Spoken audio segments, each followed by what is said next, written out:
Ito ay rated SPG. Striktong patnubay at gabay ng magulang ang kailangan. Maaaring may masiselang tema, lengguwahe, karahasan, sexual, horror o droga na hindi angkop sa mga bata. Tuluyan na ngang hindi nailigtas nito ni Tanggol ang mga kaibigan niya mula nga dito nga sa ginawa nito ni Rigor sa pag-set up nga sa kanila na kung saan inutusan nga niya ito nga si Enteng. Nagawa pa nga nito ni Enteng na magsinungaling.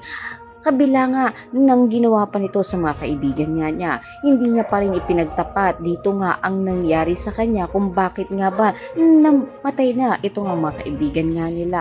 Kaya naman dahil dito patuloy pa rin ginagambala itong si Enteng ng kanyang konsensya, ngunit tikong pa rin ang kanyang bibig dahil na nga rin sa nasa mga kamay pa rin nga nito ni Rigor ang kanyang ina. Kaya matapos nga nito ay tatawagan nga siya nito ni Rigor dahil sa kanyang kapalpakan na hindi pa rin nga niya natatapos itong si Tanggol. Kaya naman sinundan nito ni Tanggol itong si Enteng nang makita nga niya nag-usap nga sila nito ni Rigor. Dito nga niya nalaman na naiipit ng kanyang kaibigan at kinakailangan na ng tulong. Kaya naman hinayaan nga nito ni Tanggol si Enteng na tapusin nga siya upang ipakita lang kay Rigor na sinunod nga niya itong si Rigor at maisalba ang buhay nga nito ng ina nga ni Enteng.